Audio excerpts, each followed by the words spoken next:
नमस्कार, मी आहे सिद्धी. आपल्या चॅनलवरती तुमच्या सगळ्यांचं खूप खूप स्वागत आहे. सगळ्यात पहिला तुम्हा सगळ्यांना wish you happy new year. 2025 तुमच्यासाठी खूप आनंदाचं आणि पॉझिटिव्ह जावो. आज मी तुम्हाला सांगणार आहे पालक म्हणून मी काय शिकली आहे. माझ्याकडे 2 वर्ष 3 महिन्याचं बाळ आहे. तर त्याच्याबरोबर माझं ही जर्नी कशी चालू आहे. पालक म्हणून माझ्यासाठी पालकत्व खूप सोपं होतं का, किंवा थोडंसं अवघड होतं? काय बरं केलं की पालकत्व खूप सोपं जातं? काय आहेत पेरेंटिंग टिप्स, हॅक्स? त्या तर मी तुमच्याबरोबर नेहमी शेअर करते. पण आज मी अशा काही गोष्टी तुमच्याबरोबर शेअर करणार आहे ज्याने पालकत्व तुमचं थोडंसं का होईना सोपं होईल. सगळ्यात पहिली गोष्ट, पालक म्हणून कोणत्याही दुसऱ्या पालकाला जज करू नका, किंवा मग बाळाला दुसरं बाळ आणि आपलं बाळ ह्यांना जज करू नका, तुलना करू नका. खूप वेळा असं होतं की आपण दुसऱ्या पालकांना जज करायला जातो की ह्याने तर काही शिस्तच लावली नाही आहे, बाळाने सू केली, बाळाने शी केली, बाळाच्या आईने काही शिकवलंच नाही आहे, काहीही माती उचलून बाळ तोंडात घालतंय, घाण हात तोंडात घालतंय, किंवा मग बाळाच्या हातात कोणी खाऊ दिला तर मग लगेच घेतंय, तर मग हे तर सतत बाहेरचंच खात असेल कदाचित, किंवा मग बाळाच्या हातात फोन दिसला की मग बोललं जातं की अरे ह्याच्या हातात फोन आहे म्हणजे हे आजकालचं बरं आहे पालकांचं की फोन दिला की मग पोरं एकदम खुश, पोरं एकदम शांत होऊन जातात. असं नसतं. प्रत्येक पालक छोट्या मोठ्या सगळ्या गोष्टींमधून जात असतात आणि प्रत्येक पालक आपल्या बाळाची खूप काळजी घेतात. वाईट सवय त्यांना लागू नये ह्यासाठी खूप प्रयत्न करत असतात, आणि वाईट सवय लागल्याच्या नंतर त्या सोडणं ह्यामध्येच तर मोठी गोष्ट आहे. वाईट सवय लागणं खूप सोपं आहे, पण त्या आपल्याला कशा सोडवता येतात ते बघणं खूप गरजेचं आहे. त्यामुळे प्लीज कोणत्याच पालकांना आणि कोणत्याच बाळाला जज करू नका. ती गोष्ट, एव्हरीथिंग इज अ फेस. म्हणजेच ज्या काही चांगल्या वाईट गोष्टी आहेत त्या सगळ्या जाणार आहेत. मग ते तुमच्या बाळाबरोबरती घालवलेले खूप गोड, खूप छान वेळ असू दे, खूप छान मेमोरीज असू देत, किंवा मग बाळाने केलेली चिडचिड असू दे, आज बाळाने खूपच छान जेवलंय, आज बाळाने जेवलंच नाहीये, आज बाळ खूप किरकिर करतंय, तर आज बाळ खूप उशीर झोपून राहिलंय, आज बाळ मस्त बागडतंय, तर आज बाळ बोलतंय मम्मा मला जवळ घे, मम्मा मला तुझ्या जवळ पाहिजे, तर आज बाळाने खूप मस्त पोटभर दूध पियालंय, तर एक दिवस असा येतो की बाळ बोलतंय मला दूधच नकोय पियायला. तर ह्या सगळ्या गोष्टी एक फेस आहेत. खूप वेळा असं होतं की 1 ते 2 वर्षापर्यंत बाळामध्ये खूप साऱ्या गोष्टी चेंजेस होत असतात. त्याला खेळायचं असतं, त्याला दमायचं असतं, ते दमलेलं असतं, त्याला झोप येत असते, त्याला सांगता येत नाही आई मला झोप आली, आई मला दात येतोय म्हणून मला ना खूप काही चावायचं मन करतंय, मम्मा मला ना कंटाळा आलाय, मम्मा मला बोर होतंय मी काय करू, किंवा मग मला ना बाहेर जायचंय. खूप वेळा असं होतं की आजी आजोबा आले की मुलं खूप खुश असतात, पण जर आई एकटी असेल तर बाळ खूप कंटाळतं, आणि मग आईला असं वाटतं की बाळ माझं ऐकत नाहीये, बाळ माझ्याबरोबर खेळत नाहीये, तर मग माझं काय चुकतंय का? असं नसतं. बाळाला काय होत असतं ते समजून घेणं खूप गरजेचं असतं, आणि हे सगळं होतं कधी, ज्या वेळेला आपण आपल्या बाळाला पॉझिटिव्हली बघतो, पॉझिटिव्हली त्याच्याबद्दल ऐकतो, काय होतंय नेमकं त्याला हे बघतो, त्याच्याबरोबर 24 तास स्पेंड करतो. हे एवढं पण अवघड नाही आहे, पण लक्षात ठेवा की सगळ्या गोष्टी ह्या काळांतराने जाणार आहेत. त्यामुळे तुमचं जे डेली रुटीन आहे ते तुम्ही स्ट्रिक्टली फॉलो केलं पाहिजे. तिसरी गोष्ट, रिस्पेक्ट युअर चाइल्ड. खूप वेळा असं होतं की पेरेंटिंगबद्दल आपल्याला काही माहीतच नसतं. पेरेंटिंग हा विषय खूप मोठा आहे, तो एका शब्दामध्ये किंवा एका व्हिडिओमध्ये सांगणारा नाही आहे. पण एक गोष्ट लक्षात ठेवा, पेरेंटिंग म्हणजे जे तुम्ही तुमच्या बाळाची काळजी घेणं किंवा बाळाला समजून घेणं आहे तेच आहे. सगळ्यात महत्त्वाची गोष्ट म्हणजे आपले जे पालक आहेत त्यांनी आपल्याला खूप छान सांभाळलं आहे. त्यावेळेला असं होतं पेरेंटिंग म्हणजे आपल्या बाळाला खूप मस्त खायला घालणं, खूप छान अंगावरती कपडे देणं, किंवा मग खूप छान समजून घेणं, त्याची काळजी घेणं, जे काही त्यावेळेला बेस्ट होतं. खूप सारं खेळायला देणं बाळाला, मग बाळ एकदम खुश झालंय. त्यावेळेला जे त्यांना करता आलं पालकांना ते पालकांनी केलं आणि तसं आपल्याला सांभाळलं. पण आज खूप साऱ्या गोष्टी आहेत, सोशल मीडिया आहे, फोन आहे, नातेवाईक आहेत, खूप सारे खेळ आहेत, खूप साऱ्या गोष्टी आहेत, शाळा आहे किंवा मग सहल आहे, अशा खूप साऱ्या गोष्टी आहेत. आणि ह्या सगळ्या गोष्टींमध्ये आपल्याला आपल्या बाळाची रिस्पेक्ट करता आली पाहिजे. लक्षात घ्या, आजकालची पिढी खूप म्हणजे खूप हुशार आहे.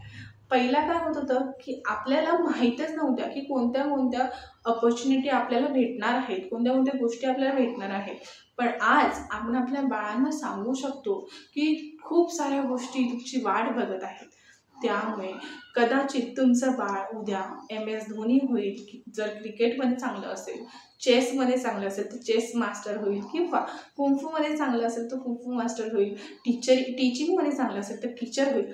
खूप साऱ्या गोष्टी आहेत आणि आपल्या बाळाला आपण तसंच ट्रीट केलं पाहिजे की ते मोठं होऊन कोणती तरी आदर्श व्यक्ती होणार आहे. त्यामुळे आपल्या बाळाची आपण रिस्पेक्ट केली पाहिजे. वेळा असं होतं की घरात कोणी पण अचानक येतं घरात किंवा बाहेर आणि मग बाळाचे लाड करायला सुरुवात करतं.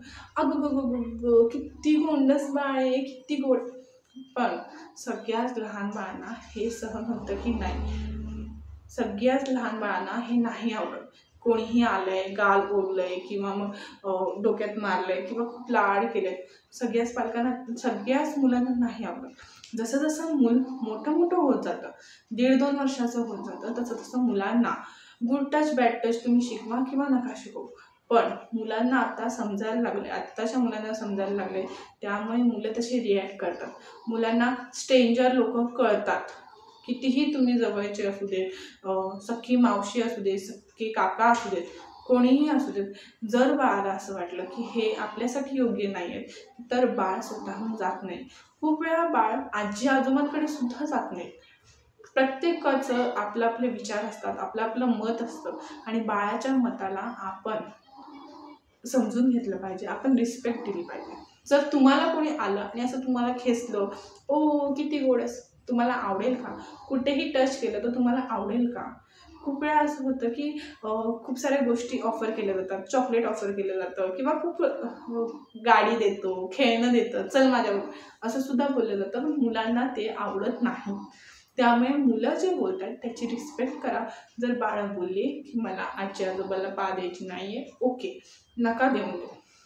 तुम्ही दुसऱ्या काहीतरी गोष्टीने तुम्ही तुमच्या बाळाला फिरायला घेऊन जाऊ शकता, तुम्ही तुमच्या बाळाला हसवू शकता. आजी आजोबांना सांगा, बाळाला हसवा, त्याच्याशी प्रेमाने बोला आणि मग बाळाला जवळ घ्या, मग बाळाबरोबर फोटो काढा, मग बाळाला घेऊन फिरायला घेऊन जा. 4, किड्स कॉपी. खूप फनी गोष्ट आहे. फनी यासाठी की एक वयानंतर लहान बाळं जे आहेत ते तुम्हाला कॉपी करायला लागतात. कधी कधी फनी वेमध्ये कॉपी करतात, तर कधी काही नको त्या गोष्टीसुद्धा कॉपी करतात. तर त्यामुळे गरजेचं आहे, ज्या तुमच्या चांगल्या गोष्टी आहेत त्याच तुमच्या बाळाच्या समोर ठेवा. ज्या वाईट गोष्टी आहेत त्या बाळाला दाखवू नका किंवा बाळ तिथे असताना स्वतःला कंट्रोल करण्याचा प्रयत्न करा.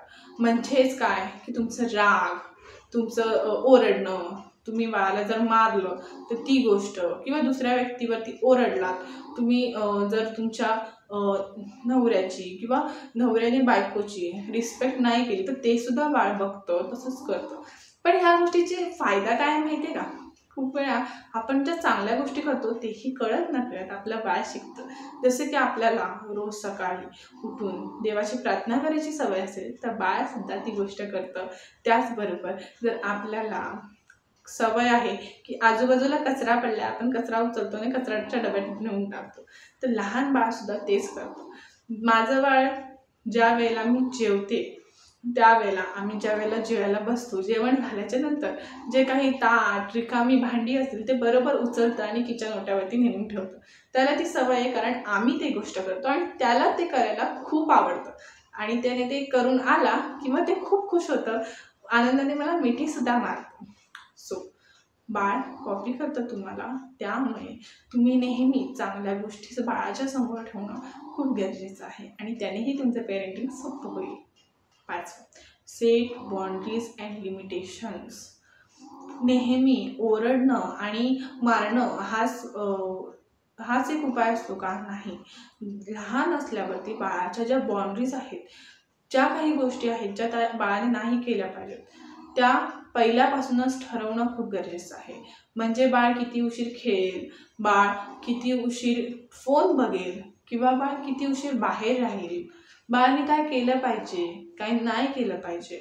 बाळाने समजा रागतं बाळ आहे किंवा 1 वर्षाचं बाळ आहे, त्यांनी समजा त्याचं जे खेळणं आहे ते रागाने टाकून दिलं की मग काय करायचं, बाळाला समजवायचं की हे जे बाळाने खेळणं टाकलंय, त्याने जे खेळणं आहे त्याला खूप दुखलंय, त्याला लागलंय, तर ते आता तुझ्याबरोबर खेळणार नाही.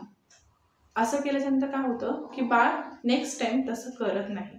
आणि हे समजावणं बाळाला खूप गरजेचं आहे. 1दा 2दा बाळ नाही समजणार, हट्ट करेल, रडेल की मला तीच खेळणं पाहिजे किंवा मला तसंच करायचं. पण ते सेट करणं गरजेचं आहे. त्यामुळे बाळाच्या ज्या बाउंड्रीज आहेत, बाळाच्या ज्या लिमिटेशन्स आहेत, त्या तुम्ही सेट करणं गरजेचं आहे.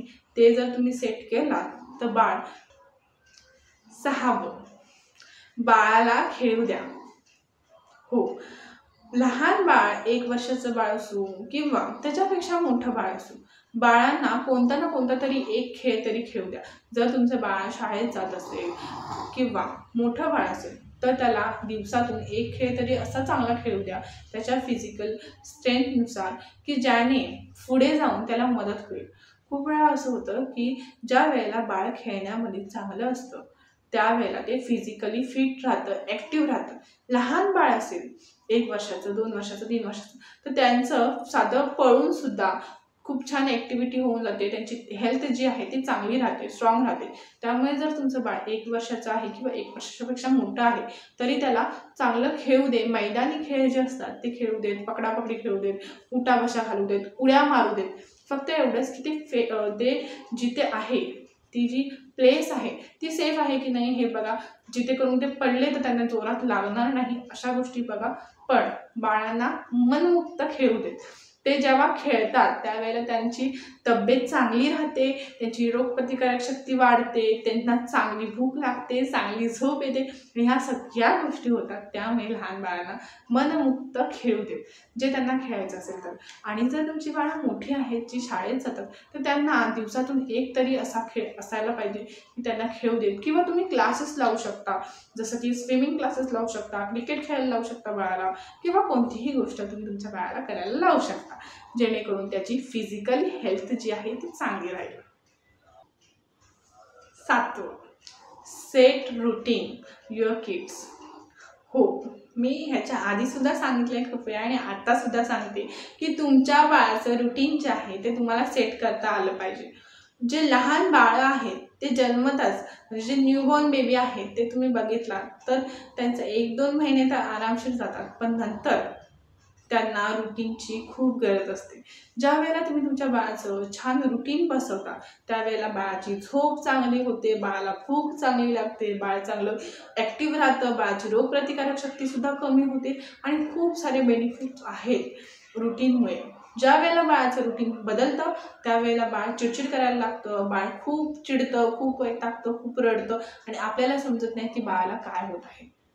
त्यामुळे बाळाचं रुटीन जे आहे ते व्यवस्थित शेड्यूल करा. म्हणजे किती वाजता बाळ जेवणार, किती वाजता बाळ झोपणार, झोपायच्या आधी बाळ काय करणार.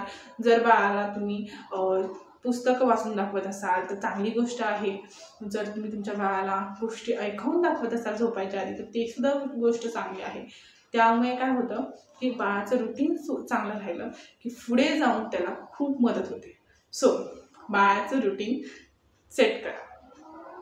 मला माहिती आहे ह्या सगळ्या 7च्या 7 गोष्टींनी तुम्हाला खूप मदत मिळाली असेल आणि पॉझिटिव्ह राहण्यासाठी तुम्ही पॉझिटिव्ह राहा आणि बाळ जे करत आहे त्यामध्ये काही ना काहीतरी चांगलं क्यूट शोधण्याचा प्रयत्न करा. कारण खूप वेळा असं होतं की बाळाने एखादी क्यूटशी, एखादी चांगलीशी हरकत केली की आपला जो काही राग असतो, जो काही तणाव असतो, जो काही चिडचिड असते ती निघून जाते. आपण स्वतः हॅप्पी होतो, आपण हॅप्पी असलो की आपण पॉझिटिव्ह होतो आणि आपल्या बाळाला सुद्धा आपण पॉझिटिव्हिटी देऊ शकतो.